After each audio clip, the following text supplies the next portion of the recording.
All right. So, Eric, you're up. Yeah, thanks. So, yeah, this was a fun one for me. So I bought the little palm set of carving gouges that Elizabeth had recommended, and this was nice because it was just an old crappy practice piece that I had sitting around, but it had already been once turned and dry, and so I was able to just practice on it. And I was pretty happy with the textures I got. It really stuff tore out on the sides, but on the end pretty clean. And then I was able to clean up the rim to just get it to look a little sharper. But for the beginner that I am, I was pretty happy with the output here. Yeah, I think I saw you post this on Instagram and I was like, oh God, this looks great. And you said it was your first one that you've ever done. And that's a really great job for the first time you're coming in and doing that carving. All your facets are nice and close together. Yeah, really excellent job. I appreciate it. Yeah. Is this what I'm supposed to be doing? Sure. No, it's just an open forum, Elizabeth. So we all just but no, we'll ask for your comments first and then anybody else. So Eric, yeah, I was impressed by the even randomness of the texture. It's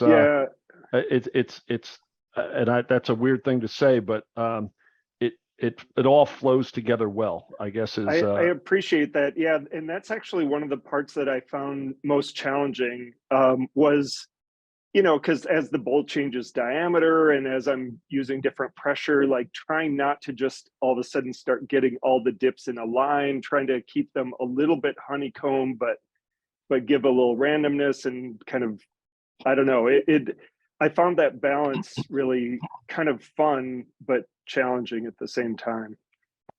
Did you hold the bowl in your lap while you did it, or did you have it on? No, I had it on my bench on some drawer liner stuff, or way to hold that, because it's tough on my back to be bending over my bench for this. But I didn't want to dig a gouge into my leg, so Good plan. Recommend that. Yeah. If you do work on your lap, I'd suggest getting a leather apron and just laying it on your lap. So Yeah. if you it actually works pretty well. I do that when I'm grinding on my lap with the grinding I could see, but the pressure that I needed to put to like dig into the oak was fairly substantial, and so it just I wasn't sure what was going to be okay, because I needed a certain amount of resistance, but I definitely need to work out some other positions there. Was that did you turn this green and then let it dry and then do this? So this is exactly. This is on a dried piece. Okay. Yeah. Wow. Well, it's nice with white oak that it didn't crack on you, because a lot of times I think it warped a decent amount, but I think I probably dried this one in a bag of shavings and just took time with it. And you're just far enough away from the pith that you got away scot-free. Yeah, I think that's right. Yeah. It was a pretty small log. Like, I didn't have very big stock to start off with. So I actually, the one corner you can see on the bottom right is actually just inside the bark. It's nicely done. Beautiful piece of wood. Don't you use pillows with sand in them or something to hold this? Yeah. I mean, that's what Elizabeth uses. Okay. Yeah. What do I use again? or you had for at least for some of your stuff, you had a pant leg, a jeans leg with sand in it to help hold it.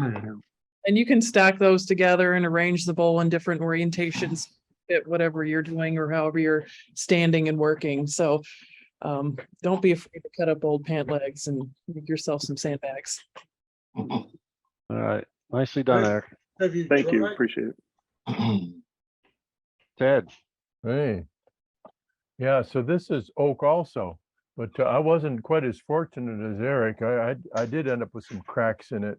It was a piece of red oak, and but I wanted to try this experiment on it, and I was pretty happy with it, actually, the outcome of it. So I first turned it and then created these beads with a beading tool on it, and then I let it dry. I sanded it, before I did the beads. And then once it was beaded, I dried it and I never sanded it again after that. It was just the sanding when it was green essentially. And then you can see the grain pattern through the beading on it. It came out pretty well. And then I ebonized it with ebonizing solution, vinegar and steel wool. And I was really surprised it turned it chocolate brown instead of black. And but I really liked it. So I because some of the other things I've done like that, and then I maybe use Indian ink afterwards or something, but I really like the coloring that came out on this one. So some of the beading you can see isn't that great on it. You can see where it's kind of pulled out, but actually when you look at it, outside the photograph, it looks a little bit better. You don't notice that so much. Can you zoom in a little bit so we can see the texture closer?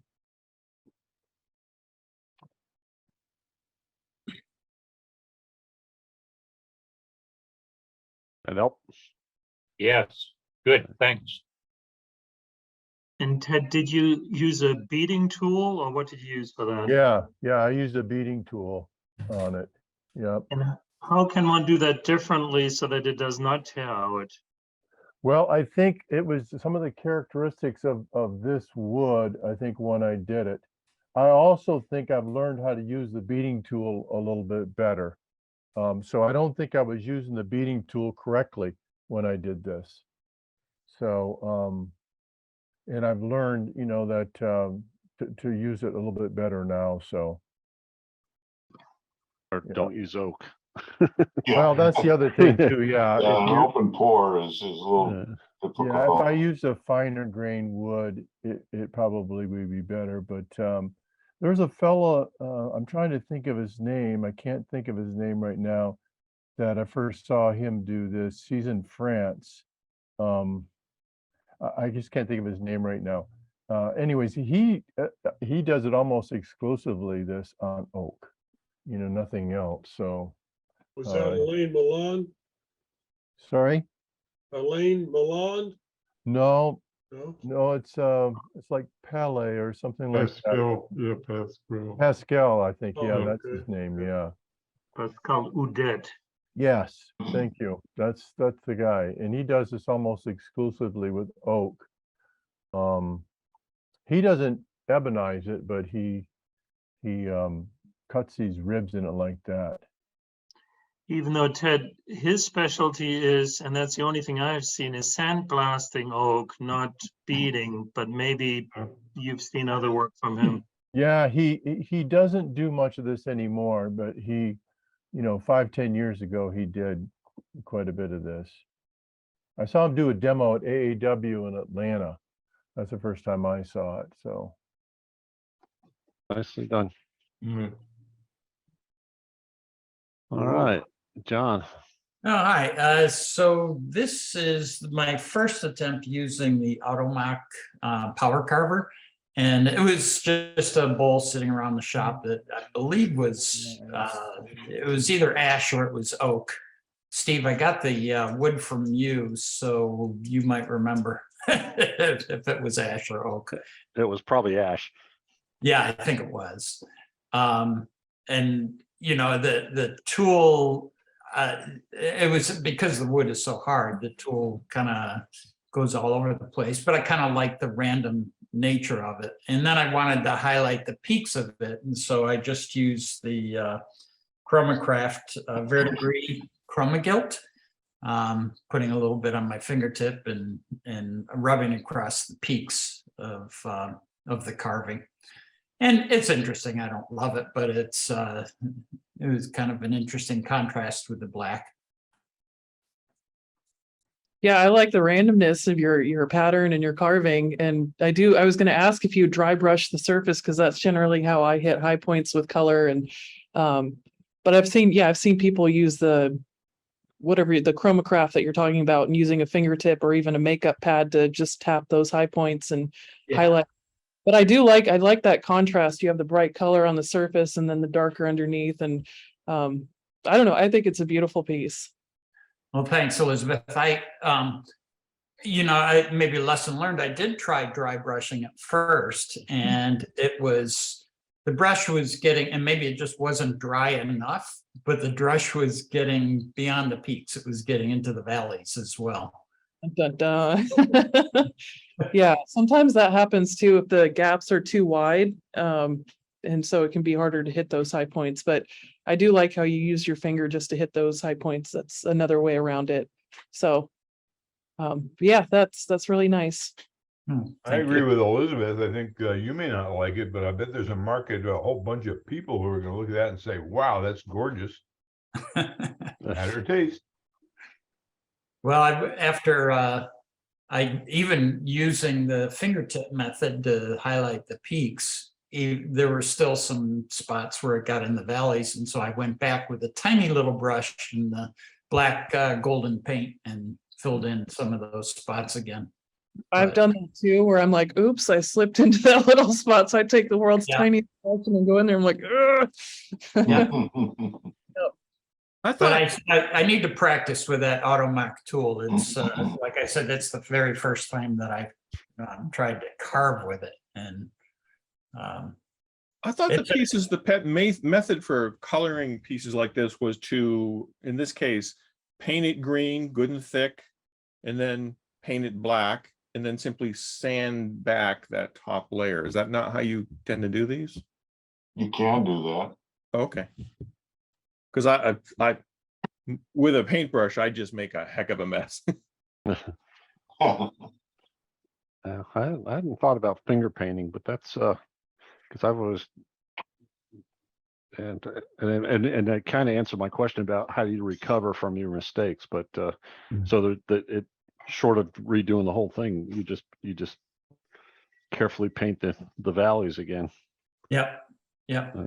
That was the technique was one that Nick Agar showed me, and Right. you just put a little nitro glove on and just put a very small amount of the gilt on the tip of your finger, and then rub it between your thumb and your index finger, and then just use your index finger to just touch the peaks. Did he show you that at the Raleigh show? No, I took a class with him at where was it? Oh, Mark Adams School. Okay, because he did the same demonstration for me when they, in Raleigh, Yeah. pre-COVID. Well, he He was selling the gilt cream. He was there, pushing the chromograph stuff. So Yeah. No, Nick is all about the sales. So Well, nicely done, John. That's a beautiful piece. Quick question to Norm, please. Norm, maybe I'm a little slow, but can you repeat what you said? You painted green first and then you sanded away? Yeah, if you paint the whole piece, your highlight edge color, and then you over paint it, you're in the whole color. When you sand back that higher plane, you should get to your first color. Well, so what would you do in this bowl here that we just looked at? Do black first or green first? Green first. But then the valleys would be black. Right, that's what he has. Sorry, I mean, if you green first and the valleys are green. Yes, but then you Right. paint black over that. Oh, and then you very lightly sand away the top. Got it. Right, I thought I've been looking at some other folks who do this, and I'm like amazed by it. I want to try it myself, but I thought that was the method for painting them. Yeah. Thank you. I think if my carving was a little deeper, I would have attempted that. Norm, I was afraid that if I sanded back at all, it would kind of flatten the surface too much. Got it. So this is the second piece that I submitted. I call it my pot of gold. Some of you may remember a couple months ago, I had a hollow form that I used this technique. This is just wood burned dots with a 1 millimeter wood burning tip.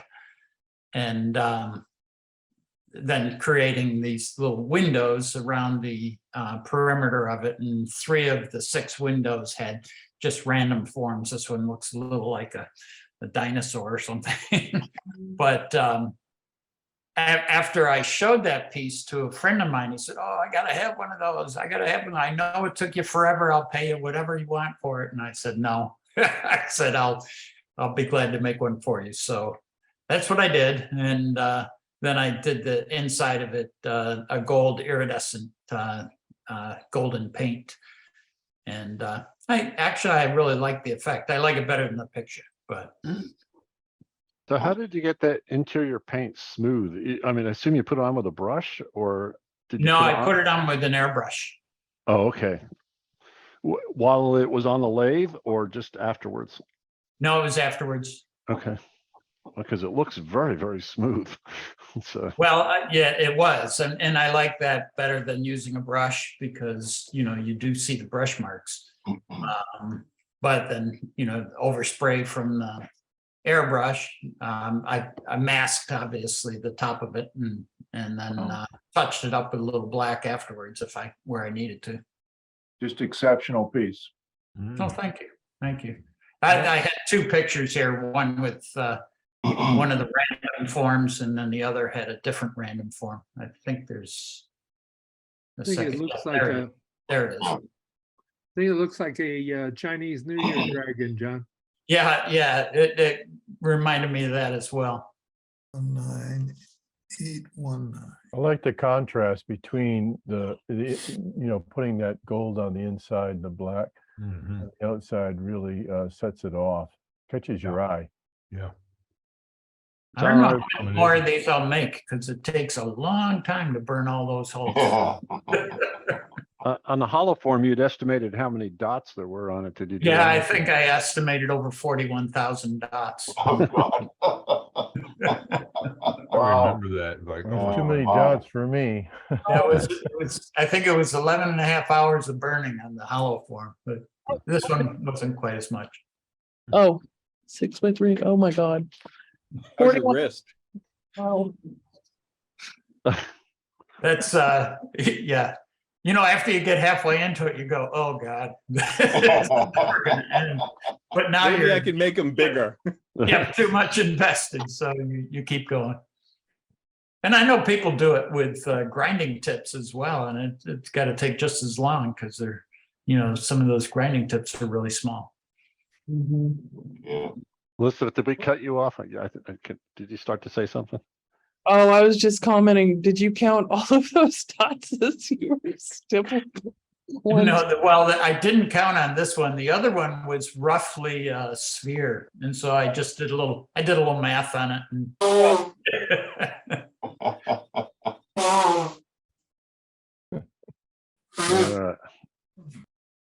That's pleasant. Yeah. that's what I call I'm OCD, but not that OCD. All right, Bob. Yeah, these are just three things I had on my bench that I didn't get completed, but I was just kind of playing around with a couple of different things. The top is just kind of a relief carving that I've been working on. And if you look all the way over the right, it's going to end up something like that. And the dark area is stippling with a burning pen. And I think I'm going to leave it natural. I'm going to try a spot and see what it looks like, but I don't think I'm going to do any painting on that one. Bottom left is a sea urchin box, kind of a series of these I've been working on right now. I did a little storyboard like Elizabeth had suggested, just trying different textures, and I kind of came up with that texture on the left that I like. I'm going to try it on a smaller box, but and again, that one I'm not quite sure what I'm going to do with painting. I may just leave that one natural too. And then the bottom right is kind of a take on yours, Elizabeth, the different textures that you showed us, and made a little storyboard on that one, and then tried it on a little base that I was working on there, and it's actually come along pretty well. And you used a different stump cutter, I think, than I did. I found a ball that I like really well because I got two different sizes, and I can really build those walls with that ball. Right. Very Yeah. easy to use.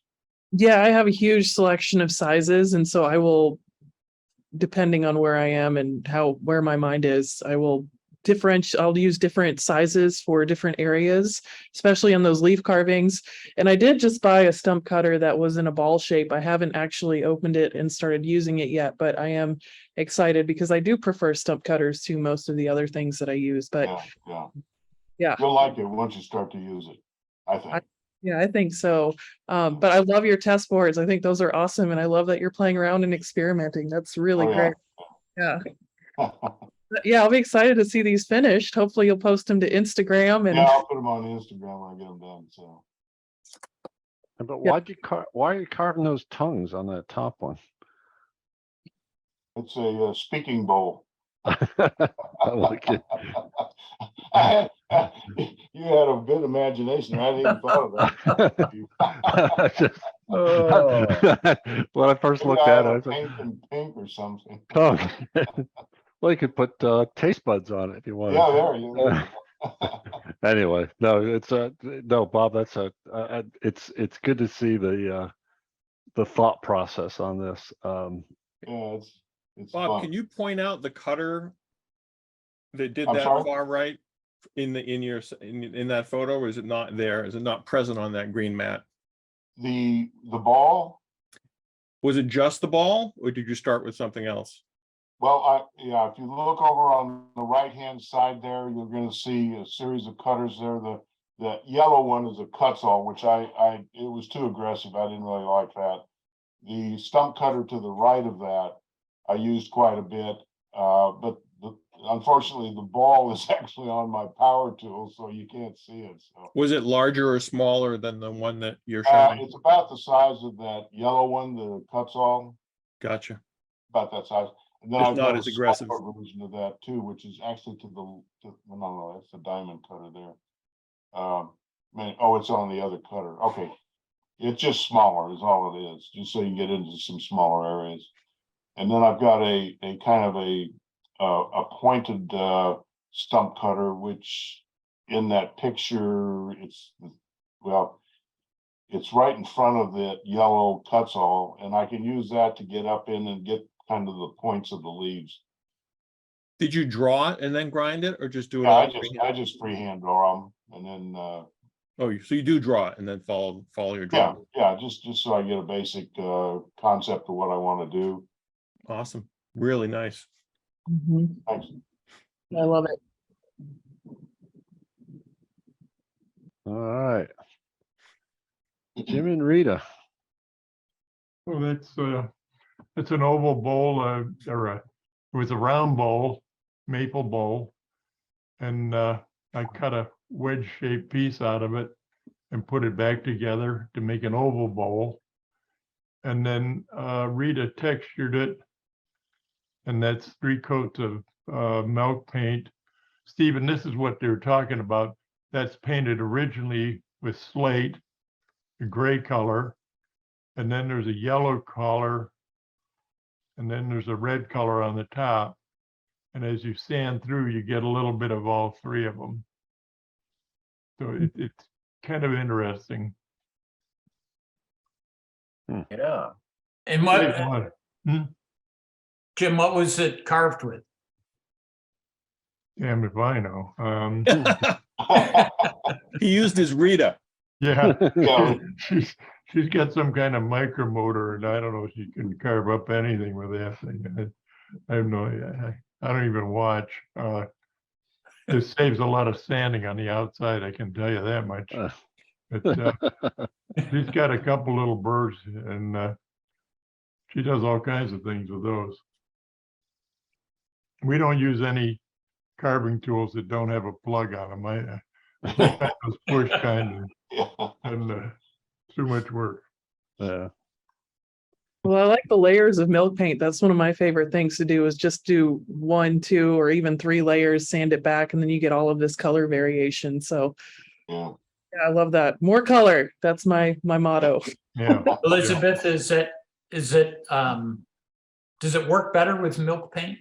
That concept of sanding it back, or do you also use the golden acrylics?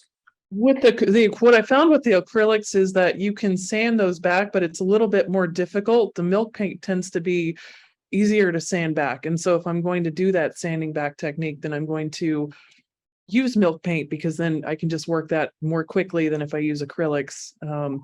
Now there is a technique called a wipe back technique, and that's if you have some very sharp lines that you've carved into a piece, and you can put a base of acrylic paint and then come over top of it with milk paint and let that dry, semi-dry, and then take a wet rag, but not super wet. You have to squeeze out most of the liquid, but it still has some moisture, and then you wipe that over the high spots. And because it's acrylic paint, it's not going to rehydrate like a milk paint. And so you'll still get that color contrast, but you won't lose the crispness of your carving. So that's a way that you could blend both of those together. But I very rarely sand back acrylic paints because I found that to be harder than just milk paints. Yeah, just point of reference there, I've used acrylics on a lot of things. If I have to put more coats on the base coat, because you have a tendency to sand through that when you go to sand it. Mhm. Plus, Yeah, that's been my very experience. careful. Yeah. Elizabeth, Mark? with what grit do you start when you sand away the top layer? It depends. I usually start with a very high grit because I'm like, I'm just starting off. This is great. But then I think the lowest grit I'll go to is 220, but usually I'm in the 320 to 400 range for the sanding. Because if you use something more aggressive, there is a tendency to sand through that base layer and then you're revealing the wood underneath, which isn't necessarily a bad thing. But if you're trying to avoid that, you want to use the higher grits. So 220 would be the lowest grit I would start with, and then maybe 400, 600 I've tried. That takes forever. So I would not recommend using 600 unless you're coming back and doing some light touch up at the very end, but usually 320 to 400. Thank you. No Have matter you what tried you, like the 3M pads, you know, that like a green or a gray pad, is that aggressive enough? Oh, I haven't actually used those yet. So I can't speak to that, but I just use sandpaper. Maybe I'll try some of those pads that you're talking about. no matter what you do, once you get started, you gotta do the same thing with the rest of it. That's the hard part. You're Uh, committed. Yeah. Nicely done, Jim. Mhm. Actually, I have a question. If I could go back to John Vaith's, the India ink that you used, I forgot to ask this question, sorry, but does that fade? I mean, do you have to put anything over that so it doesn't fade on you? I thought I've had experience with India ink that is kind of grayed after a while. If it's, have you had that experience? Either Elizabeth or John? I have not personally had that experience. I don't know if there's a difference in quality of India ink. I get the Right. super black. I forget the brand, but the common brand. Speedball. Speedball stuff. Yeah, Yeah. Uh, that has some base in it, some polymer, and that usually is pretty stable. I mean, it's carbon, it's carbon black, so it shouldn't really fade. Okay. All right. Maybe I was just using the wrong stuff. I guess the dollar store stuff isn't as good. So Yeah, you need to use speedball. all right. All right. Nicely done. Yeah. All right. Terry. Okay, so I wasn't quite as adventurous as you guys. I kept mine a little more simple. So this is just spalted maple.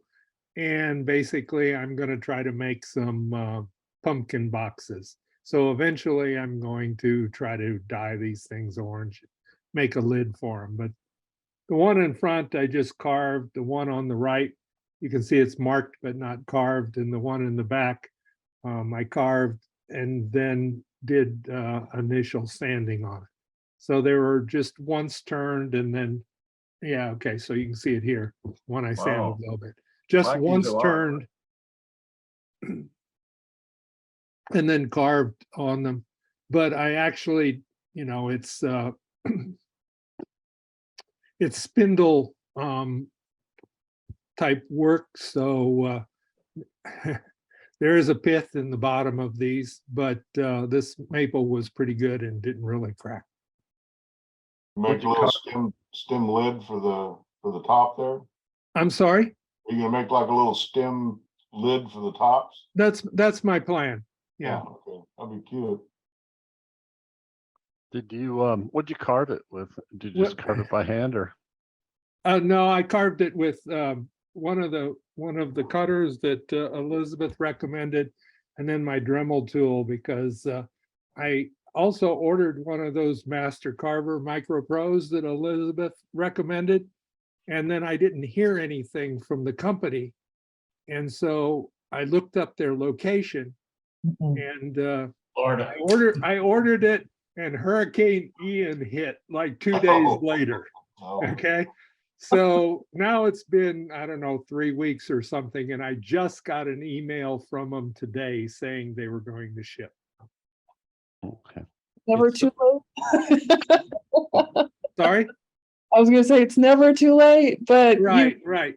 But so these I just did with my Dremel. I love it. I love them. As soon as I saw them, I said pumpkins.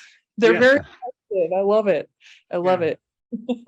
It reminds me a little bit of John Jordan, how he does those forms. oh And I yeah. saw a picture of John Jordan, and I was like, he's in Tennessee, and she was carving pumpkins. Well, I thought it was actually the season, and I'd actually turned these about a year ago and let them dry and marked them. And you inspired me to actually pull them out and start doing some carving on them after your presentation. So Oh, that's great. I love them. They look fantastic. And yeah, I have another one, and then I have the lids, but I'll have to fit those and do that stuff later. But I plan on dyeing them all orange, and I'm toying with the idea of carving, a face in at least one of them just to make it really pumpkin-y. Yeah. Almost looks like a holoform, Terry. These Well, small- it is, and I'll probably, when I did it, I wasn't sure what I was going to do with the lid. So you can see that I haven't taken the base off yet. I can remount them in the lathe, and I will probably make the opening a little bit bigger so that I can put a lid in there and have more of a box. If I carve a face in one of them, I probably won't do that. Well, nicely done. That's, Yeah. no, I look forward to seeing that. It'd be interesting to see how the orange dye goes on that spalted one particularly. I'm very, very curious to see the effect on that. Yeah, I am too. I kind of, sometimes pumpkins have streaks and stuff in them, so I'm kind of actually excited to see what it's going to look like with the spalting through there. No, it should be fun. Well, Well, a lot of gourds that have that kind of a color and pattern, so maybe not Yeah. even Yeah, orange. that might turn out really nice. Yeah. One question on your layout lines. Are you gonna carve like every other one or every third one or what? Well, so I played around with that, and there's, on my lathe, I did this indexing on my lathe, and there's 24. So if I want it even, I have to do a multiple. So I'm actually running every fourth line Okay. so that I get 6, or is it 8 every third line? I don't know. It's not every other line though, because I didn't Yeah. want to actually do that much carving. Yeah. Good call. Yeah. Well, we look forward to the finished piece. Yeah, thanks. Yeah, definitely. All Speak right. and pause. Do you hear a replay? What was I that? don't know who that was. Greg, that was Greg Smith, I believe, but Somebody else recording? Rita, you're gonna do this? Huh? Your bottle, What is it? your You bottle. already saw, they already saw No, they that. didn't. Yes, they No. did. no, we didn't. No. No, you didn't. You're up, Rita. You're up. No, I think you already saw No, this you didn't. once. No, No, not this one. Nope. So the napkin holder. Yes, we did do napkin holders. This That is was a the last money time. bottle. Yeah. This is a Yeah. bottle that we made for our son in Ohio, and it was his birthday, so I made the wooden bottle. It's a maple bottle, and then textured and painted it. And Jim drilled holes in it, and we put $5 bills shaped like butterflies. Cool. That's it. And a candle on top. Just something different, you know, just rather than just giving someone an envelope with money in it. Make them work for it. Exactly. Iron out the money, yeah. You would have liked it better if it was $10 bills, but I was thinking 50s, but yeah, you know. Very pretty, very clever. Yeah. I like the color. I like the money aspect too. I'm not gonna lie. So was this hollowed out, or is it just No, it's just drilled down through, just yeah. drilled down? Okay. And the candle's like a little cork on the top, but yeah, there's a cork. that top texturing, Rita, is that carved or is that burned? It's burned. It's pyrography, just Okay. burned little dots mostly. Yeah. And then that's painted, the first stripe on top, and the other one is with, you know, there's a little dot, a daughter that you can buy at Hobby Lobby. Have you ever seen those? The little daughters. It's a little stylus that just is of different sizes, and you can just make dots with it with paint. Oh, That's the bottom part. that's the bottom pattern. Okay. It looks dimpled, but it's actually dots on top. Mhm. Yeah, Okay. yeah, very festive look to it. Very pretty. Well, Yeah. Just fun. Yeah. But did he like it? That's the question. I think you did. Yeah, he did. He did. His Good. his Did he count his in-laws liked it, I think, better than he did. You know, other people liked it better than he did, but Did he count it before he Yeah. called to say thank you? Yeah. Well, did he take it apart and destroy the oh, artwork? that's probably all spent already, I'm sure, long ago. Well, nicely done, Rita. You guys' imagination just never Well, fails to amuse me and impress me. Very It's, pretty. It's great. Real neat. What I want you to do is take it to the grocery store and then you get to the cashier, say, here, take it out of this. yeah. Yeah. All right, Preston. That and a bag of pennies. Hey guys, this is a slab of ambrosia maple that I turned most of it, but the way the wings were, I had to get my carving a little miniature grinder out and grind a bunch of that off where it looked similar to the turning, and then did a lot of sanding on it. This little wing that's closest to us, closest to the foreground, was very fragile. In fact, a little piece of it broke off, but I didn't want to make it any deeper because I thought that would be turned away. And the bottom side has ambrosia and a bunch of more bark on it on the next picture. So I'm pretty happy with it. How thick is it, Preston? It's not quite a half inch in the center, and it goes down to almost nothing at the edges.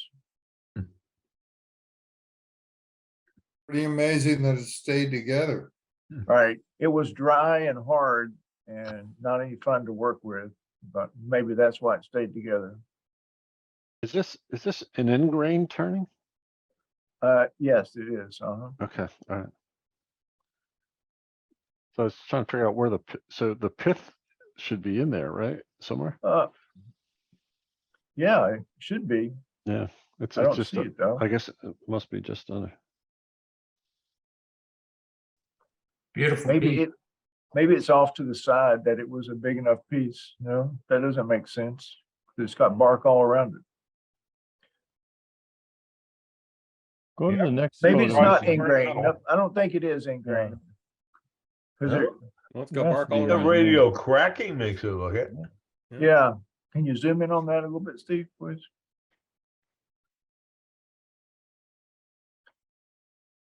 No? Yeah, Probably yeah. somewhere in the middle where that dark coloration is potentially. Yeah, they're all Actually, pointing toward that. Yeah, it actually doesn't look end grain, but no, I was trying, when I looked at this earlier, I was trying to figure out where what the orientation is, because it Yeah. doesn't. But anyway, it's a spectacular piece of wood. Yeah. When Could it be the side of a burl that actually is sticking out of a tree? Yeah, that was my thought, Jim, based on the edges. yeah. Yeah. Yeah, there is some burl in the Yeah, on the wings, yeah. huh, and that's probably it. But no, it's a nice, it's a beautiful piece of wood. Yeah. When you guys are describing the ambrosia markings, what do you call those? I call them flames, but what are they? Is there a real term for them? Oh, rays? Yeah. I don't know. I don't. I'm not I've sure. never heard anything. I've never It's- addressed them. I would It's a call them stain from the tracks. beetle poop. Yeah.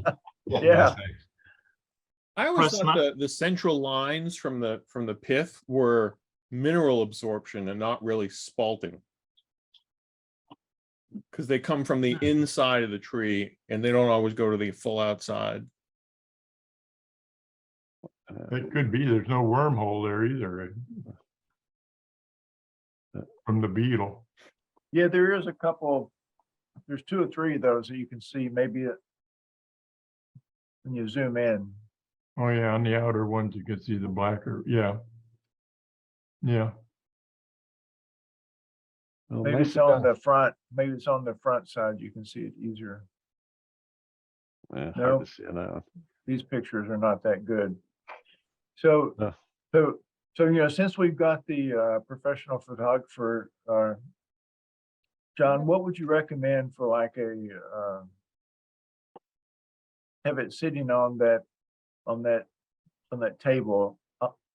I think the runner should be a different color, but what else would you do to that? With this photograph right here, Yeah, well, I like the photograph. I actually like the setting that you have on it, the environment that you've put it in. mhm. I don't know how much you can control the light. Is the light just coming from window light, or do you have artificial light? I don't remember if I brought my my soft box in there or not. I think it does have a soft box on it. Yeah, the only thing I might try, although, like I said, I like it pretty much the way it is. If you tried the softbox from an angle, maybe 75 degrees to 90 degrees Okay. to one side or the other, and Alright. just created more. I always like in mine, and you'll notice in mine, I like to have a fairly significant lighting ratio between the highlight side of the picture and the shadow side of the picture. Okay, okay. So now this, you know, it may not make that much difference. But if you look at my pictures on my Instagram site, you'll see a lot of them have, you know, a fairly significant lighting ratio, significant difference between the bright side and the shadow side. Okay. And I Right. think that just adds depth to a picture, and you know, but as I said, I like this. I don't think you Well- need to do a lot to improve it. What if I had blue or green runner or something like that? I just think there's too much tan in there. Not for my taste. I mean, the way your eye works, it always has a tendency to go to the brightest part of the picture first. Okay. And Okay. if you had a blue or green or you know, a different color runner, I think your eye would be drawn away from the piece. Okay. So I kind of like the runner that you have right there. If you could pull away from that white wall a little bit, that might be nice, All but right. just something to experiment with. All right. Sort of move the camera higher up, maybe. You could, yeah. Yeah, okay. All right. Thank you so Totally much. different direction, but I was gonna say, why don't you make like a plate stand and stand the thing up? You're only gonna see one side of it anyway. Well, that's a good point. Sorry for the interruption, but yeah, that's what I'm here for, you know. No, yeah, yeah, Carry on. yeah. This is sort of a copy of what one Steve did a couple of months ago. Excuse me, where you had the big burl and the plywood and the hot glue. So I sort of did the same thing. This is not as big as yours, of course.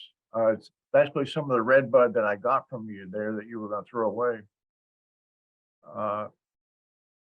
So I dished out a 2x4 and nestled this in there and filled the inside up with hot glue. And then the inside of the nesting, I should have shown that in the picture, and just left the outside naked there and turned and sanded the inside. I think it looks pretty cool. Spectacular piece. I love that picture. That's Yeah. really nice. Very nice, Spectacular. Preston. Yeah, the grain in that picture, the coloration, the Yeah. shading and everything, that is gorgeous. Can't believe I let that piece of wood go. Steve will never share wood again. Yeah, I just gave away the rest of that pile to burn, somebody to burn, so. Yeah, But I was thinking about filling in these voids with resin, and I decided not to. I think it no, looks I pretty think, good like that. no, I think that's just the way you want it, in my opinion. Mhm. That's a spectacular grain on the inside there. Nicely done. Thank you. Does Yeah, that turn? I could see the fill would be interesting, like with a contrasting color, but then how would you end the fill? I think that would really mess it up. Yeah, Yeah. it'd almost be a flat Yeah, rim on it, wouldn't it, if you did that instead of having all the Or texture? come to a sharp The end. organic, Yeah, I think the organic helps with this a lot. yeah, absolutely. That's No, good. It's an art piece, and Yeah. that gives you all the artistic freedom to leave it just the way it is, in my opinion. Yeah. Can it All hold? right. Hmm. Alrighty, another segmented bowl, the base of it is, maple. The design on this, it's a basket illusion, obviously. The designs I've been getting recently, I did some research into the, Pueblo Indians, and their designs just kind of fascinate me, so I've been playing around with a bunch of different. This one's got 4 different designs. What interests me is the fact that as you start learning about these things, every design means something to them. So you got like clouds, rain, squash, corn, whatever it is. So it's kind of like telling a story. This is a water jar. And so you have the designs on there that are the clouds and the rain and the various vegetables that they grow. So it's just kind of a fun thing to research as you're going along. I painted the inside black. Just I thought like the contrast would be kind of interesting. So anyway, fun to do. Take How a many while. segments is that, Bob? Or Sorry? Ed? How many segments is that, Bob? Oh gosh, I think this one was. I don't remember, Terry. I honestly don't.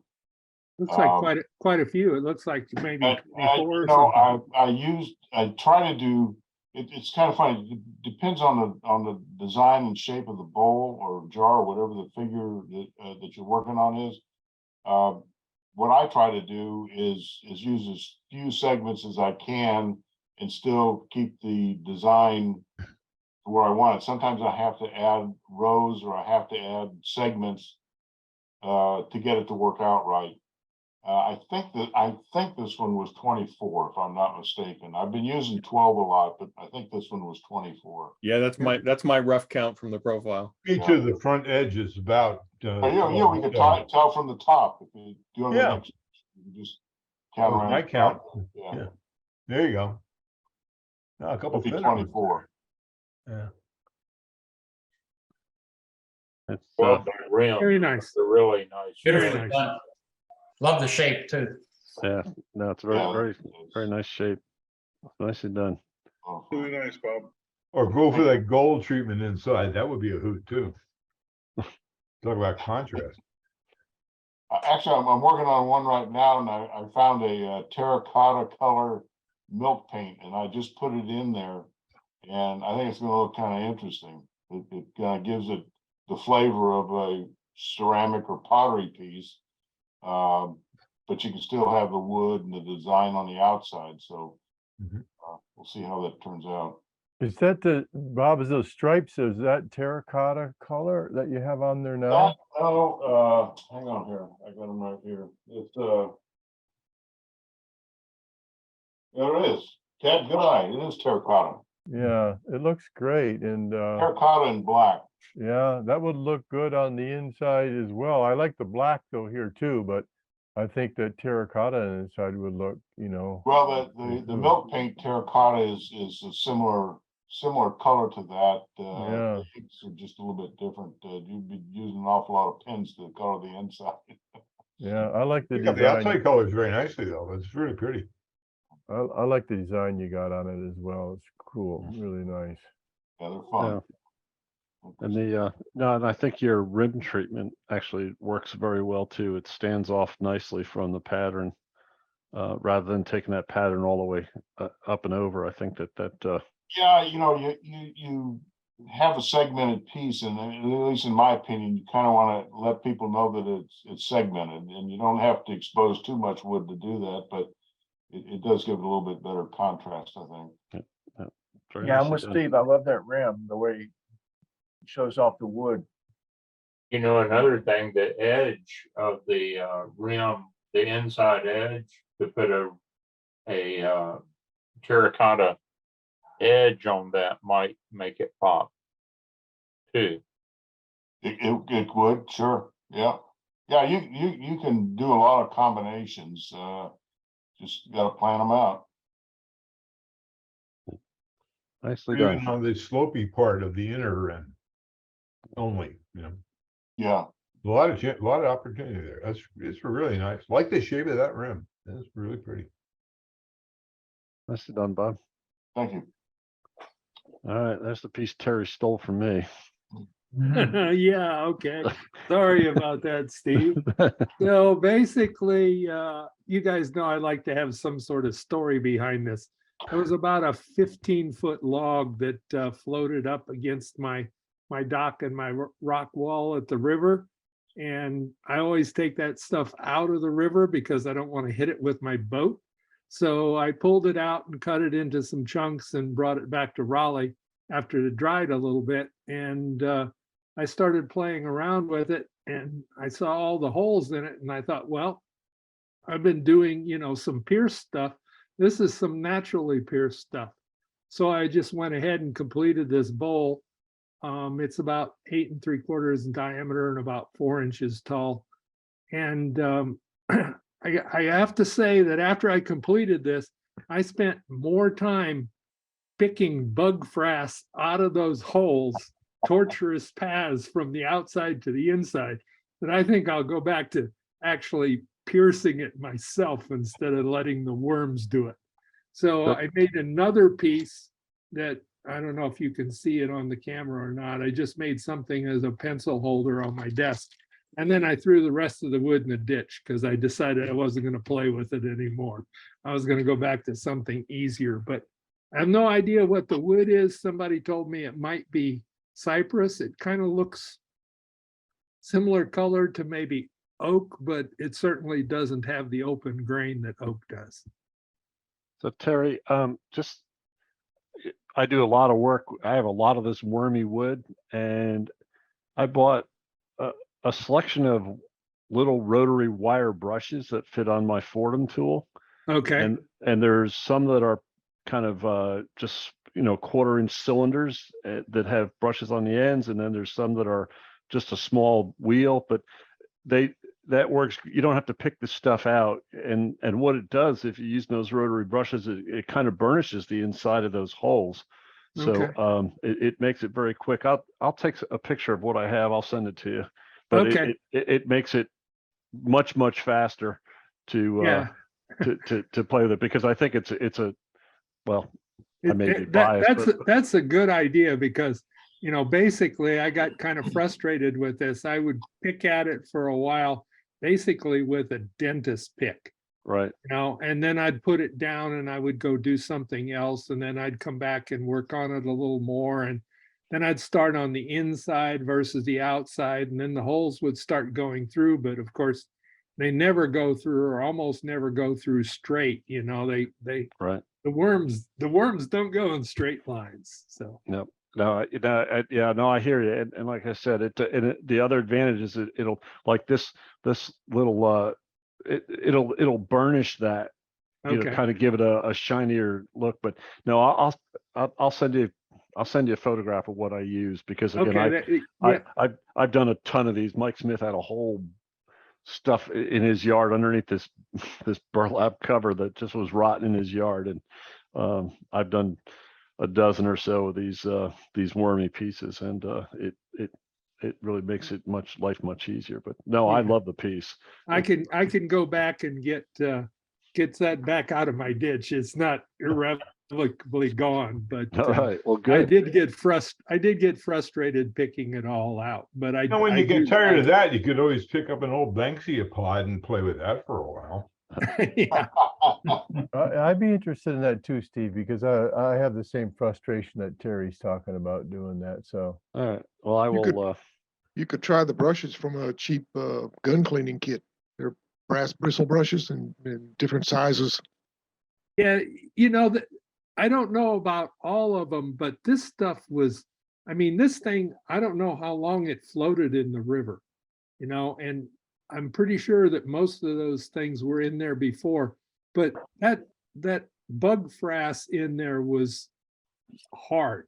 I really had a chip at it to get it out. Right. Yeah, also a nice thing about these rotary wire brushes is they're cheap. They come in boxes of 100. So Okay. But I'll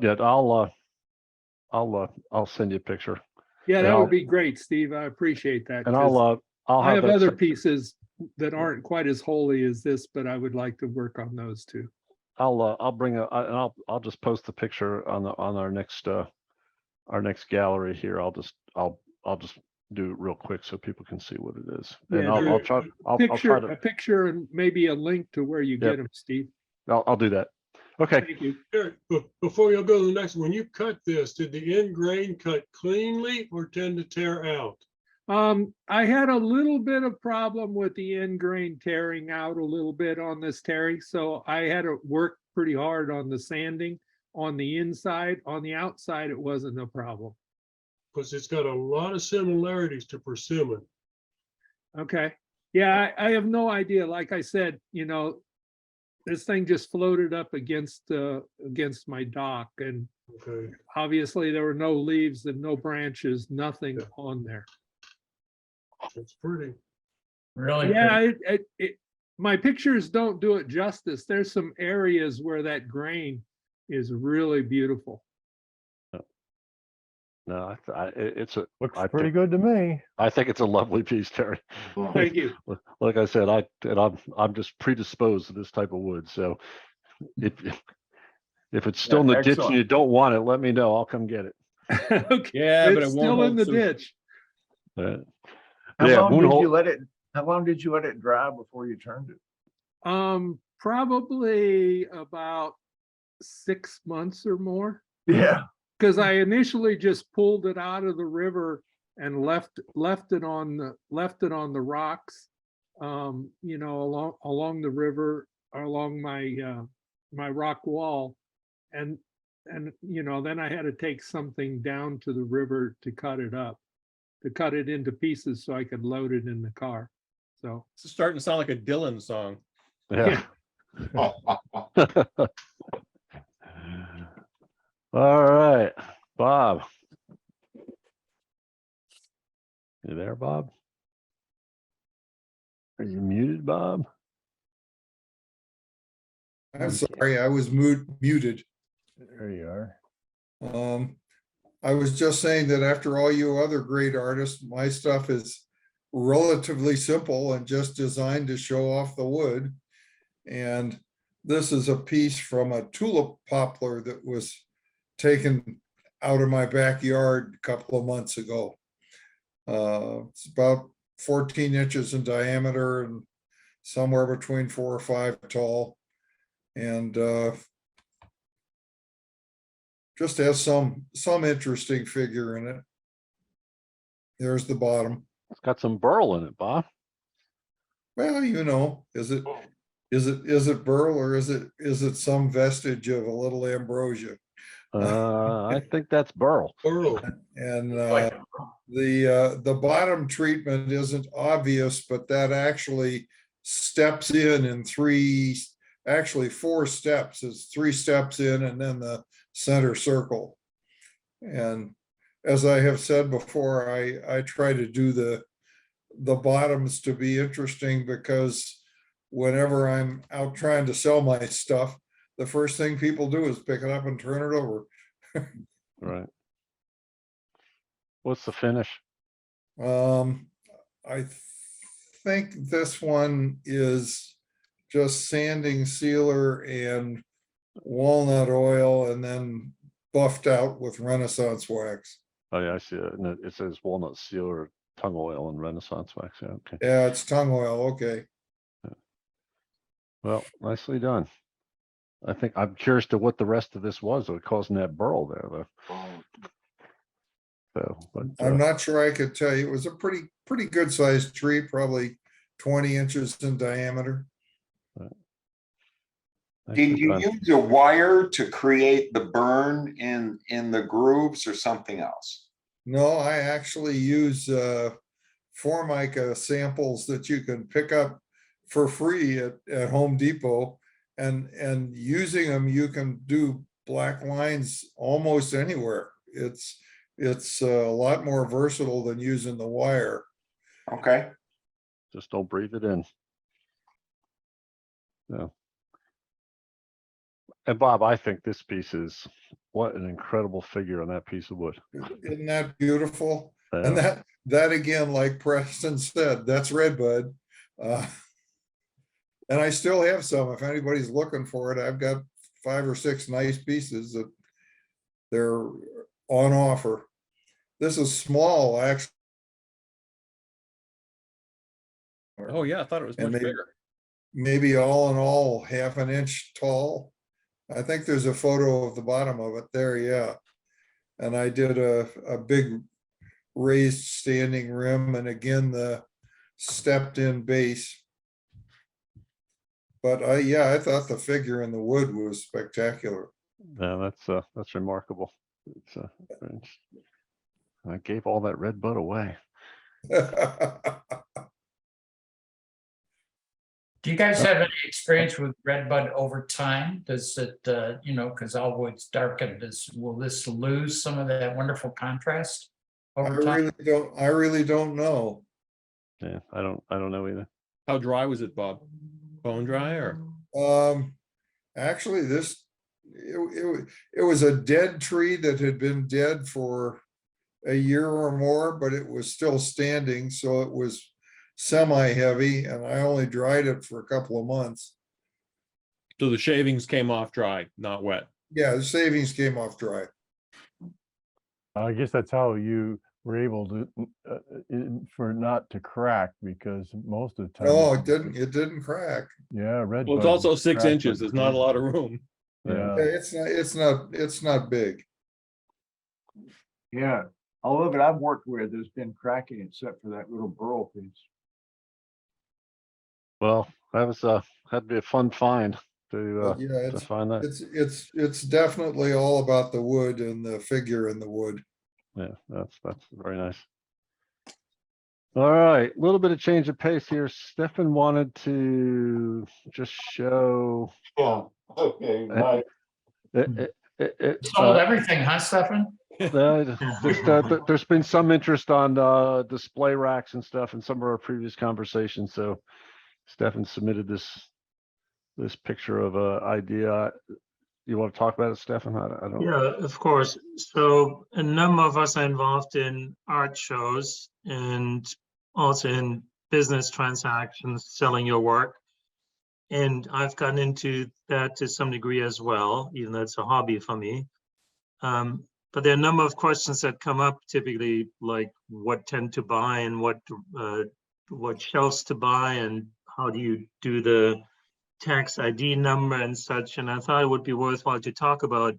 For me, it's always been talking to different people here in the club, in the guild, to get their input. But I thought maybe some more systematic discussion or show and tell is appropriate. So these are shelves, and I have just been using folding tables with tablecloth on top. But these shelves I got to know through Mike Early and then Mark Banker as well. Both have bought this set. And this is a set of really heavy metal sides, and then plywood, which is birch plywood, which looks nice. And it's being sold by a husband and wife duo, a business in Arkansas. I contacted them. They're on the web. It's called artfairdisplays.com. artfairdisplays.com. And Mike is the one who you may remember at Centerfest in Durham a few weeks ago won first prize for best booth. And I think it had to do with also the way he had set everything up on these shelves. They look really nice.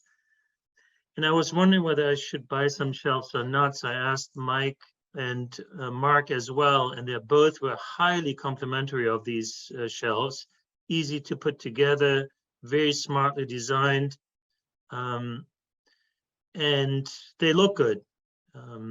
I had a second picture here, and Steve Crescenzo appropriately took it out because I had not asked Mike for his permission to show it, but it's on Instagram, on his Instagram account, how his basket illusions look on these, and looks just great. So Yeah. I just bought this set myself, and I received it on Wednesday. I have not put it together at this point. And you can buy this in different versions. It's this whole tent area here on 3 sides, but there are also people who don't need everything. You could buy some half or 1/3 with a corner piece, etc. Different setups, which he has listed, or they have listed on artfairdisplays.com. So food for thought. Mike and Mark. Well, Mark is on the phone, so you can pitch in, Yeah. Mark. You painted yours black, Mark, because your lighter wood is. You thought the lighter wood bolts look better on black backgrounds, and you have a black tent as well, or at least a black background. Mike left them the way they are. Right. I don't, guys. I don't. Not to cut you off. I don't want to delve too far from. We could spend all night talking about displays and stuff, but I did want to include this one just to talk about. But I would like to move on with our gallery tonight, because I want to leave time at the end for we have a video to show. So if we could move on, Stefan can share the contact information and stuff on this. Again, this is a little out of the ordinary. If there's enough interest in this topic, we can have a separate discussion about it, but I do want to move on. All right. Norm. Oh, right. All right. So as I was working on this, I kid you not, this was playing in my garage. If you wondered if our Amazon devices are listening to us.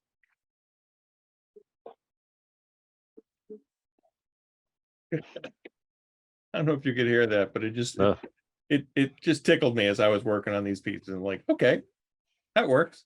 This was done on the laser. So like the other pieces I've been playing with, I developed a pattern in Corel and I flipped it around a lot of different ways. And this was the third in the sequence.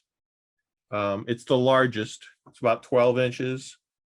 In this example, I've got the flame coming in from the outside in, which I've decided is not my favorite, but it again was the last in the sequence.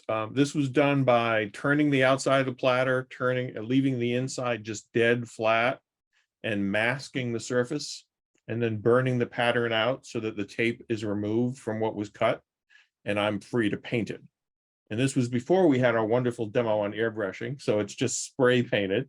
And the color I was told was red, but it really looks kind of orange to me. It's okay, it's not my favorite.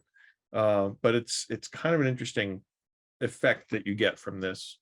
If you go to the next photo, you'll see the piece in its stages. Yeah, go big orange. Yeah. Yeah. So the deep red one was the first. And Steve, if you can zoom in on that lower left photo. It's not great to see here, but this was the first one. It was a bit of a mistake because while I like the look of it, I failed to put enough lacquer down to seal the end grain, and I used a dye, which just the pores of the wood just pulled it in. So it had that bleed effect, which kind of distorted the image. So I wasn't too happy about it. The second one, which is the upper left,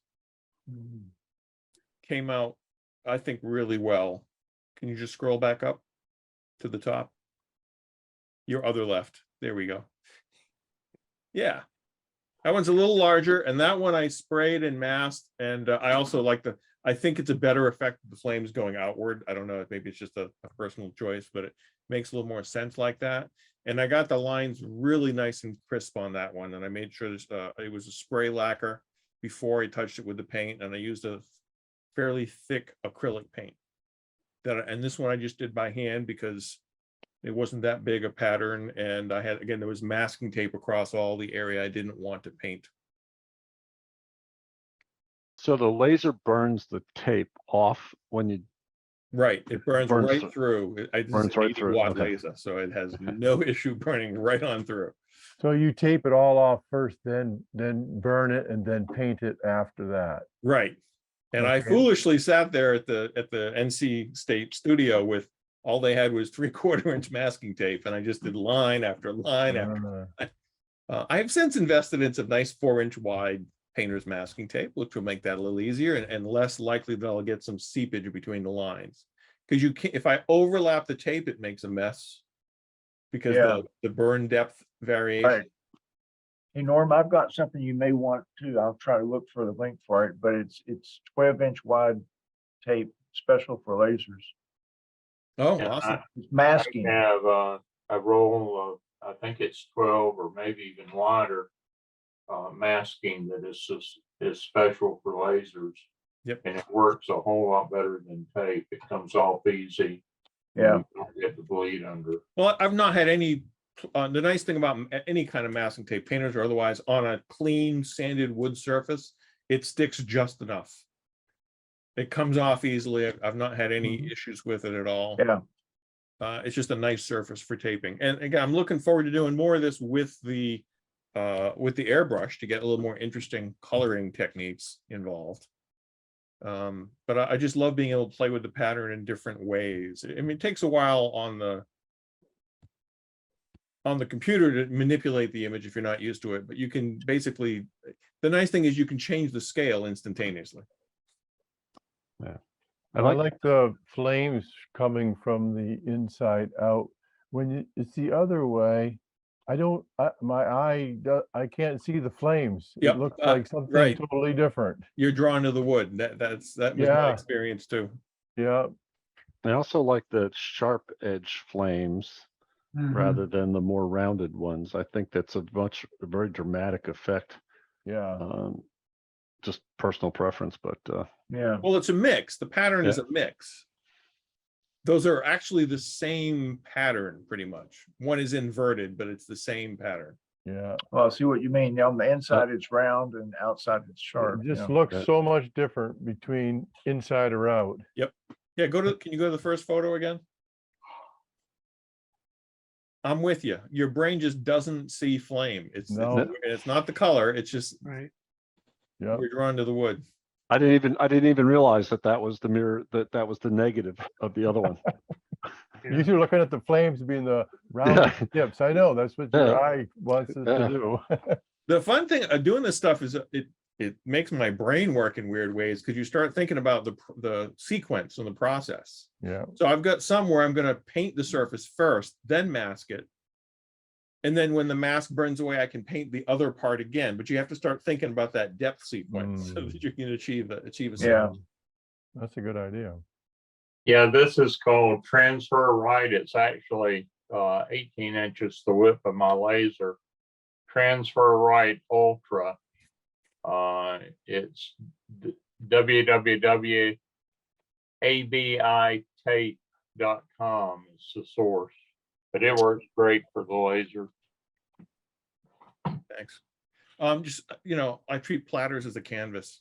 It gives you a great way to play around with the designs. And I just keep turning them and say, I'll figure out what I'll do with them later. I've got some wide rim, some thin rim. As I say, the key for me is I leave the center mass full, so I have a play area to test my burns and see what it's going to look like before I attack the rim and mess it up. I did mess up a rim once. I started a burn. I could tell it was just too fuzzy and horrible, but I stopped it after 3 minutes and I took it back to the shop and I just turned away that burn. I had plenty of depth to basically get a clean slate and go at it again.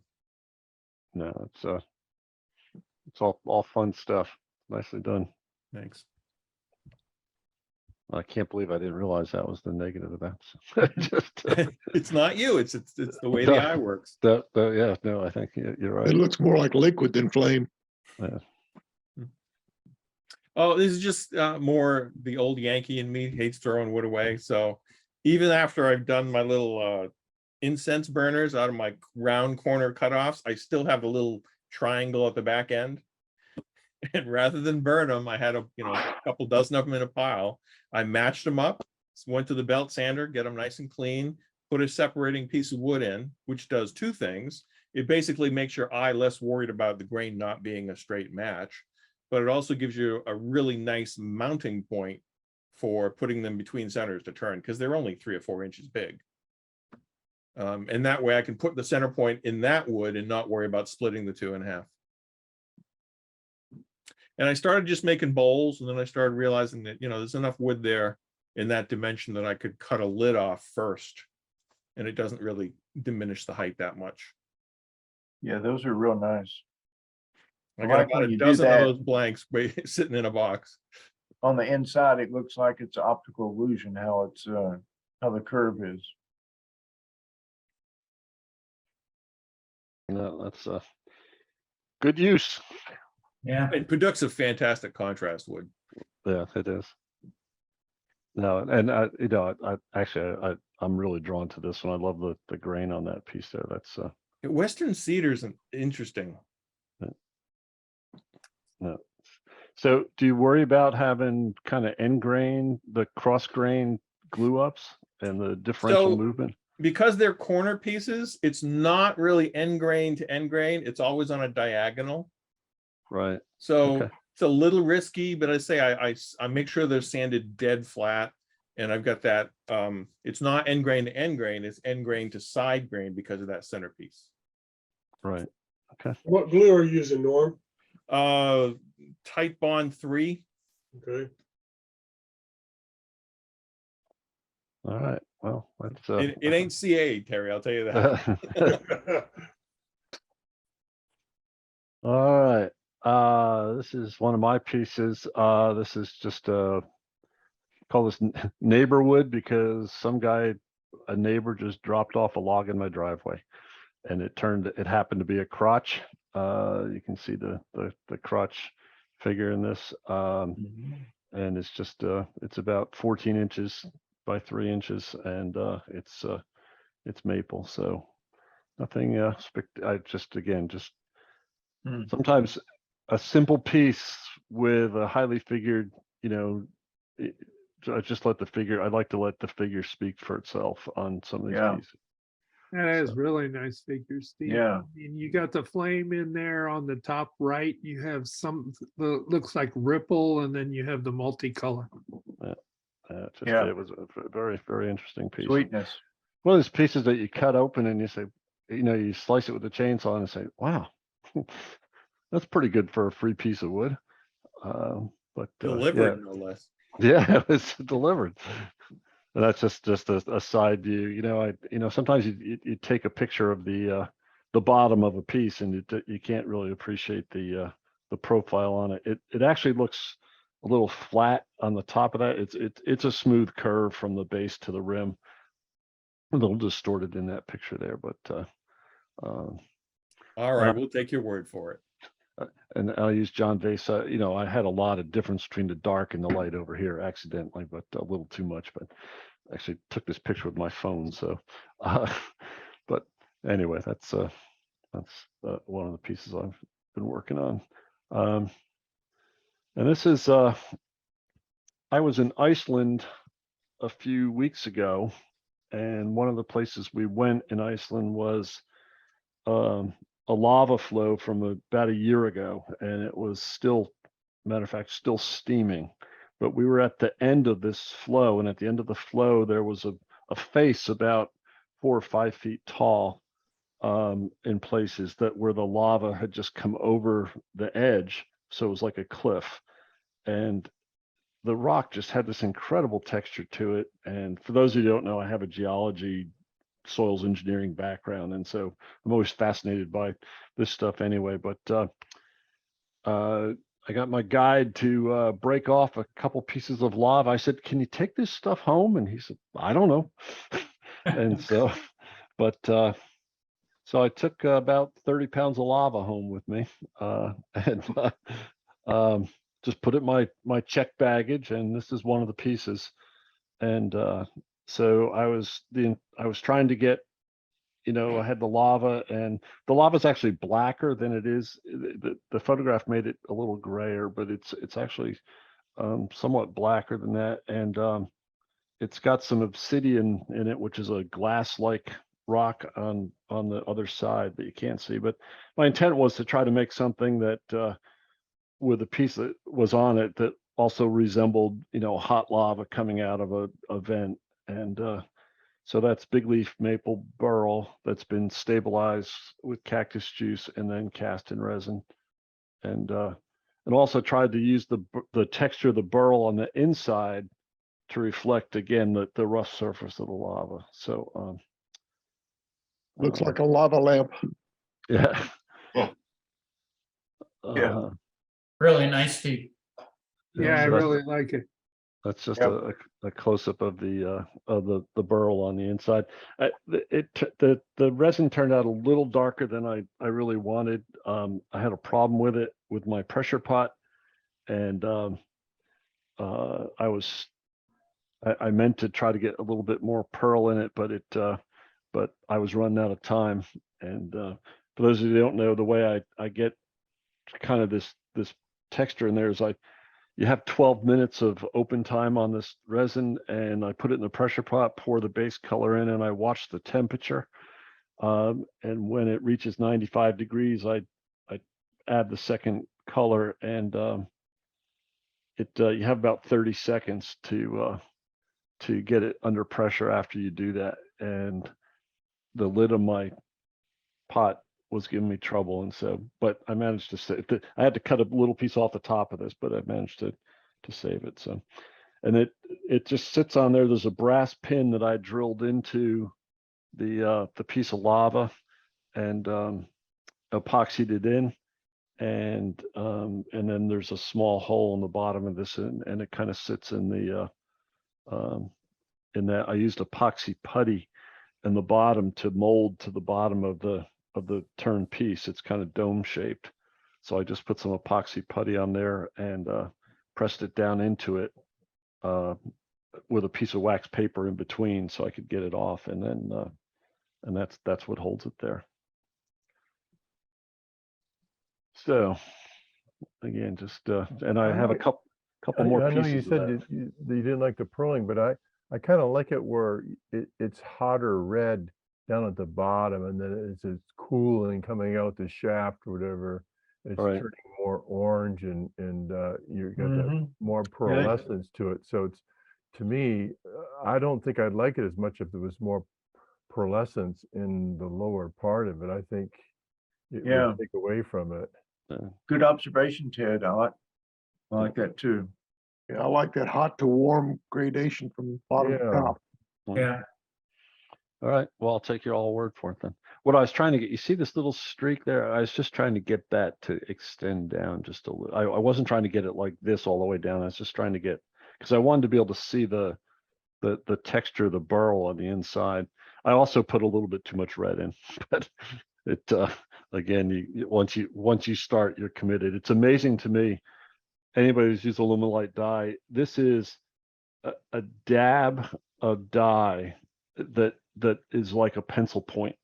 I mean, it takes so little dye to turn to color this. So it's hard to get a little bit of dye into this, but I mean, that's all it was. But yeah, no. So I have a couple more pieces of this lava, and I'm waiting for inspiration to figure out what to do next with it. But Well, all you right. could try turning it, but I think you'd kill your tools. Yeah, I tell you what, I had to grind the bottom of this. It had spikes on the bottom of it, and I had to grind it so it would sit flat. And I used a stone, a carborundum abrasive wheel and a hand grinder, and I went through 3 wheels just to grind a little bit of this flat. I mean, it is so hard. It's like grinding glass. So you know, the lava in Hawaii is very porous. It's more pumicey. This is more obsidian based. It's just so it's like it's as hard as glass. It's just trying to grind it. So I remember some stories from Hawaii that people would take lava and it was supposed to be bad luck to take it, and they would mail it back. Like the post office will have boxes and boxes of it. well, I actually checked into that in Iceland, and it's not that doesn't hold true to Iceland. So Good. there's no folklore based on that. So all right. So a question. So Steve, I love how you've got like a lava lake at the bottom and a solid cylindrical pier at the top, but I don't really understand how in your pressure pot you created that. You've got an obvious void in the maple burl, except at the top. How do you control that? So this was cast in a piece of 4-inch PVC pipe, and there's 2 pieces of burl that were rounded on my stationary belt sander to a radius of or you know, to that 4-inch diameter radius, and so they were just a little dab of hot melt glue to hold it against the side of the pipe. So there's 2 pieces of burl shaped, and then I actually had a 3rd piece I put in the bottom because I wanted to be able to hide the brass pin that holds the bottom.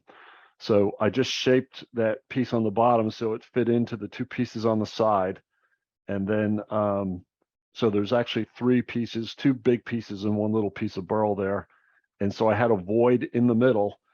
I had the piece of pipe glued to a base plate, and that whole thing sat upright in the pressure pot.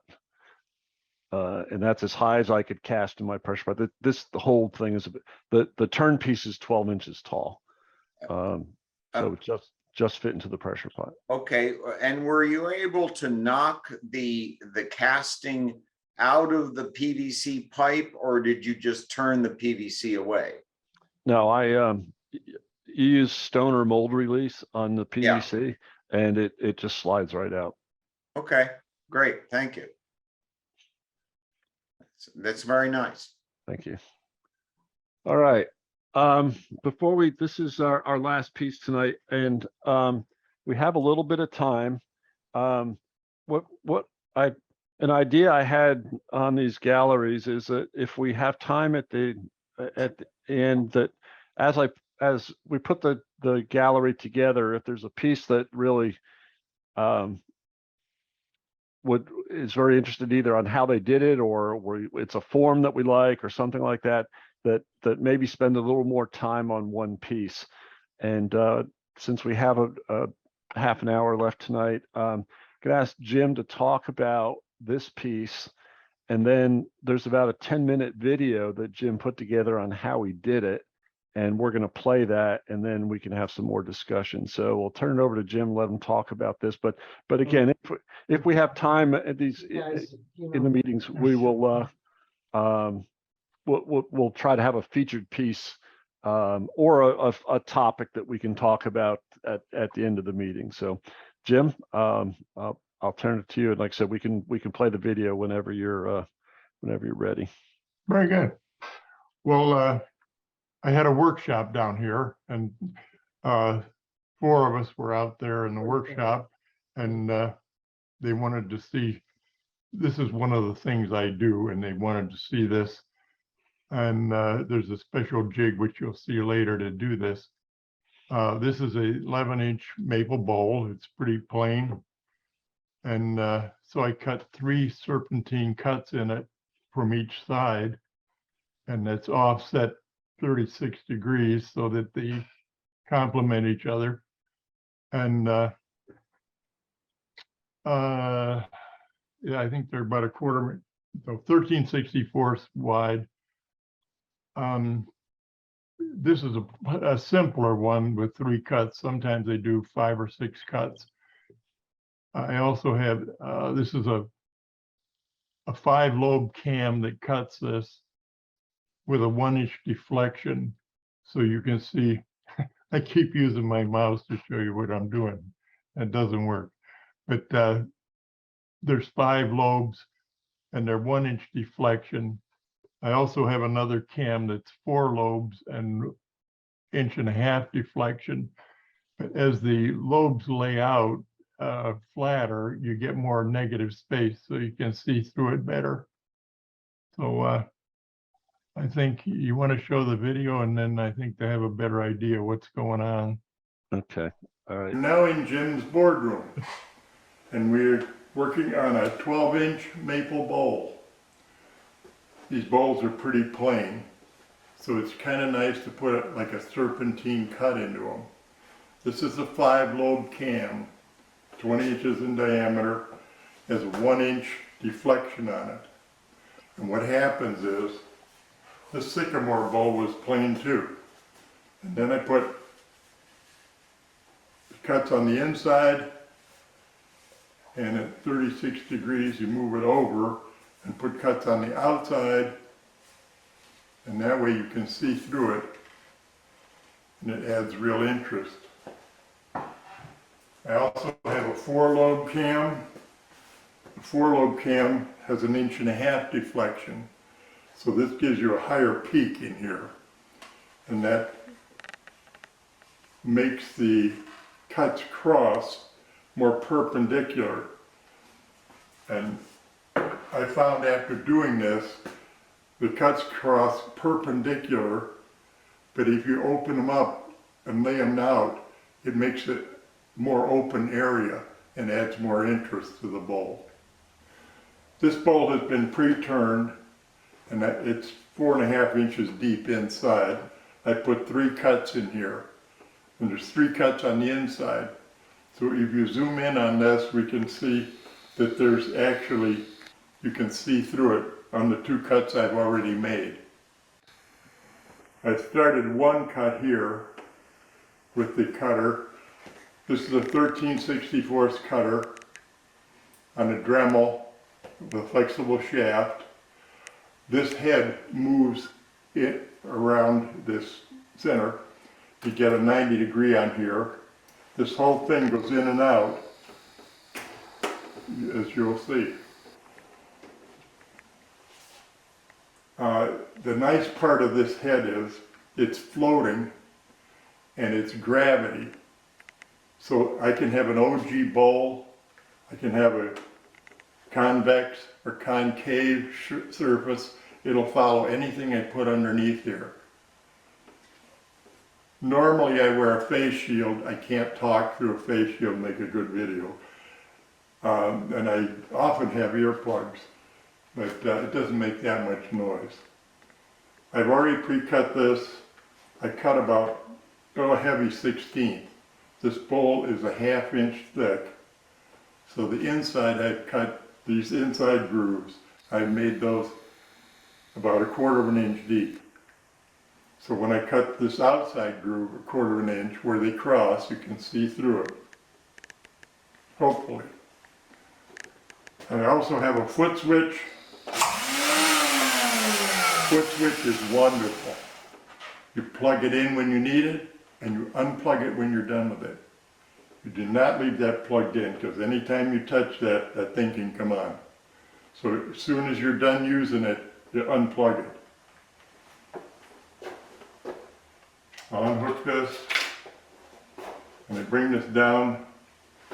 You can see it fits into there, into the previous cut. And now when I touch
many passes because it's cutting by gravity. This doesn't weigh very much. And there's a reason for that, because if I start cutting too much, this whole thing's made out of wood. It's not steel, and it's not a known factor. But anyway, I'll do another couple cuts, and pretty soon those will start to open up, and I'll have cuts inside here. Okay, hope you enjoyed it. Just no end to the fun. Thank you. So Jim, where did you add the epoxy? In the first picture you showed us, there were some serpentine grooves and then some cross grooves from the other side. So do you cut serpentine grooves like on the inside, fill with epoxy, let it dry, and then go to the outside to cut the outside grooves? No, there's no epoxy. It's just cut from the inside, sanded up, and then flipped over, and then cut from the outside. Okay, great. Is there any depth of cut control other than gravity? The nose of that arm is rounded, and there's two band clamps on the cutter motor, and I can run it in and out to get the depth that I want.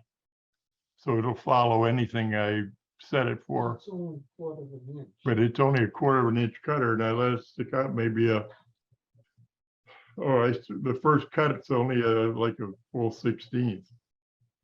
But Okay, so I didn't see you adjusting the depth of cut with any mechanism in that video.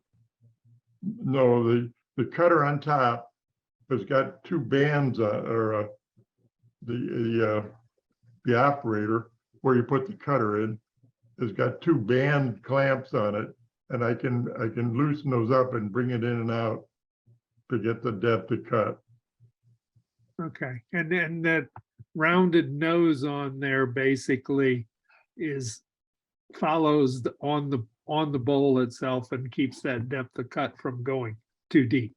Yeah, this started out a long time ago. I did a Hans Fleischlag type bowl that's an 1/8 inch thick, and you cut a 16th by 16th grooves. Could you get that bowl? From both sides. The bowl has got to be absolutely spherical. If there's a 16th of an inch deviation in there, when you cut the patterns in, you would lose the whole pattern. So I didn't want to, I wanted something that would do any kind of a surface. This is a 16th. Steve, can you pin Jim? What? I just asking Steve. Yeah, hang on a second. I need to stop sharing. Yeah, you got him now. This Okay. is an 1/8 of an inch thick, but it's got to be a perfect sphere. And these are 16th of an inch by 16th of an inch, the grooves. So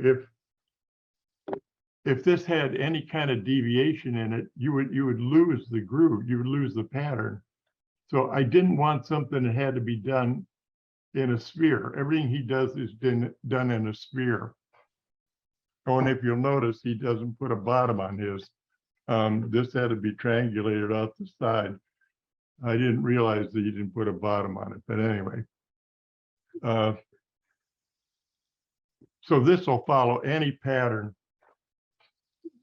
This one's even worse. This has a pattern on the outside and it's straight cut on the inside. And I thought that'd be kind of neat to put a pattern on the inside and the outside. So I put a pattern on the inside and I got all these little bullseyes cut. As this thing's going around, it's flying around. So you have to go down the middle of this. You have to go down the middle of this thing as it's flying around and cut that bullseye. And I got all the hard ones done. And I did 2 of the bigger ones. And then I got impatient and I thought, I wonder what happens when you cut the outer one. And when you cut the outer one, there just isn't enough wood to hold it together. Yeah. It's just not there. So, but anyway, that's what started this whole thing. I wanted something that would follow any pattern. I could have an OG bowl or whatever else and make that work. So this, Yeah, I had to throw a plug in for breakouts. If you'd been to the breakout, you could have seen it in person and touched it and done it yourself a little bit. That's amazing. We had a great time. Yeah, we had a great time at the break. Yeah. It Yeah, thank you started, for hosting us. it started fun. 9 o'clock and ended at 3:30, I think, or something. We had a really good time. So Jim, what drives that sled forward? Is there a spring that pulls it up against the cam or Yes, the pattern? there's 2 long springs. Look at the video. Let at your leisure. Yeah, when you look at the video again at your leisure sometime, I think Norm put it on here somewhere, or you did.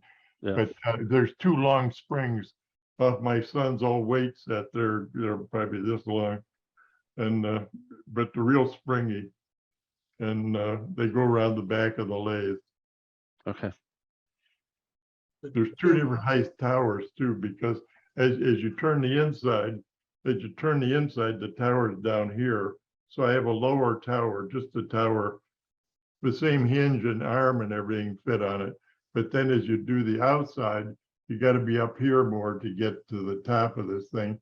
So it has a little higher tower. It's about a 4-inch higher tower.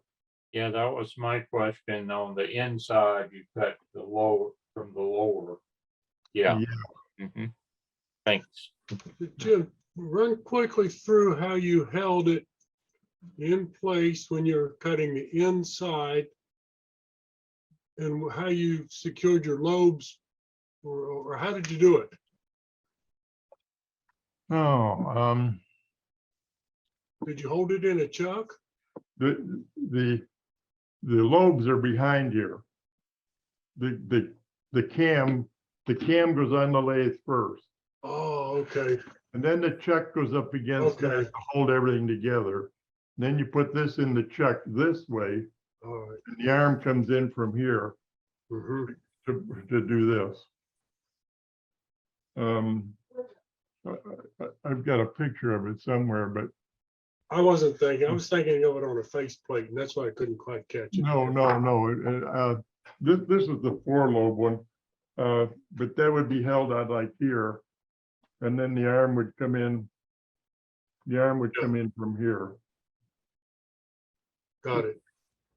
Jim, do you always cut the inside first and then the outside? That's a good question. I just figured out it'd be much easier to cut the outside first and then the inside. Yeah, so far, all of them I've done have been from the outside in. This camera loves me. Anyway, I do from the outside in. And I just figured out it'd be much easier to do the outside first and then do the inside. And why would that be? Because on the outside, you could actually hold this. If you saw my cam, I had all these wedges screwed around the outside. I could actually use the chuck and use a cold jaws and put this on there. Yeah. And do the whole outside first. Yeah, or maybe even a faceplate. Yeah. But when I do the camera, if you look up in the sky, you're going to see a camera fly over. I can't believe it. No, we can see it. Anyway, if you try to put the cold jaws on this way, anyway, the cams kind of come over the top of here. I can't adjust this to the pattern inside. I can't see what's happening. And also I need an arm, you know, the chuck key is only about this long. I need one about this long to get down in there. Right. I almost cut it in half and welded a section in it, but I thought, you know, that's the only thing I'm going to do with it. So I didn't do it, but anyway. Oh, Jim, a quick thing on that. If you got the chuck key with the little T handle slides on it, Yeah. slide that out and put a short pin and or take a short pin and drop a piece of pipe Put an extension in. through. Yeah, maybe. It works real well. Oh, I got mine built in a block of wood, so I can't do that. Okay. I put a wooden handle on the thing. I can't believe that. Yeah. Oh, well, That was neat. lots of fun, but it does add interest, and I'm sure there's all kinds of things can be done. I use a 13/64 cutter because I can't believe this camera, it doesn't come up the focus. The 13/64 cutter is the smallest cutter I can go, and it's a straight cutter. It's not a spiral cutter. I found that makes a better cut in these bowls the way this goes.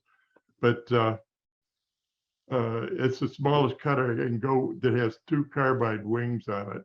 When you start going smaller than that, you go to 1 carbide wing and a center, and that doesn't do as good. How do you keep the cutter from burning the wood when you're doing that, Jim? Just, I don't know, if you stop for a while, it will burn the wood. And then I have to clean that up with I use a Dremel with a little burr on the end of it, but it just keep going in either direction, keep it moving. Okay, thanks. Mhm. Well, Jim, thank you very much. That's a very, very unique. Well, thank you. Yeah, Ingenious contraption. When you sent me that video, I said, I got it. The rest of the club needs to see this. So I appreciate you sharing that. I really enjoyed it. So, and folks, like I said, be interested in if you have any feedback on our idea to do a featured project, or if you have a featured project that you'd like to, think make a good one for another meeting. Just get in touch with me directly, and we'll talk about it. So with that, we're going to wrap it up. I would like to thank Elizabeth for joining us tonight. If you're still on, Elizabeth, any final words? Thank you for having me tonight. It was interesting to see everybody's work and how everybody does something a little bit different. So you have a very well-rounded club. Well, thank you. And I will tell you that, so we do these challenges based on demonstrations all the time, and I don't think we've ever had one that had this many pieces in the show and tell that were based on a demonstration. So I think you hold the record now for I believe that's true. The inspiration record. Yay. I'm very well tried some of the techniques I tried. I loved seeing everybody's work and how different it was. So thank you for sharing that with me. Okay. Well, we appreciate your time tonight, and we look forward to collaborating again in the future. Mhm. So with that, folks, we will wrap it up. Have a good evening, and we will see you. Don't forget the wood sale on the 29th and our next membership meeting in November. So until then, have a good evening.